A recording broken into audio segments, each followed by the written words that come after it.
Tomás, Mateo y Lucas eran tres amigos adolescentes que una noche acudieron a una casa abandonada a las afueras de su pueblo. Alguna vez habían escuchado una leyenda corta que aseguraba que ahí pasaban cosas extrañas, pero ellos no le habían dado la menor importancia. Se creían invencibles, como todos los muchachos de su edad. En medio de risas y bromas, entraron en la propiedad a medianoche y sacaron una tabla ouija. Después de abrir una sesión como era debido, empezaron a preguntar toda clase de cosas, sin tomarse el juego en serio. Ni siquiera se inmutaron cuando notaron que el puntero comenzaba a moverse, pues ninguno de ellos se creía que esa cosa pudiera cambiar de posición sola. Llegó un momento en el cual, al preguntar si había alguien acompañándolos, la respuesta fue un rotundo sí y únicamente Lucas empezó a sentir algo de miedo. ¿Quién eres?, preguntó Mateo, aún sin poder aguantarse la risa. En la ouija, poco a poco se fue deletreando la respuesta. Hablaba con ellos una niña pequeña que hace mucho tiempo había muerto en el lugar donde se encontraban.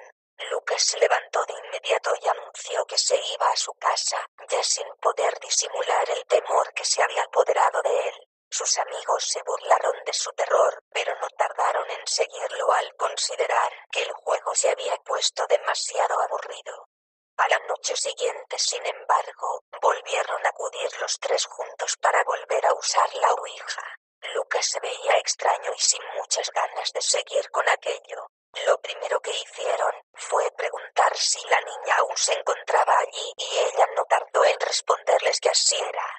El ambiente se había vuelto sumamente tétrico y conforme las horas pasaban, las preguntas fueron subiendo de intensidad.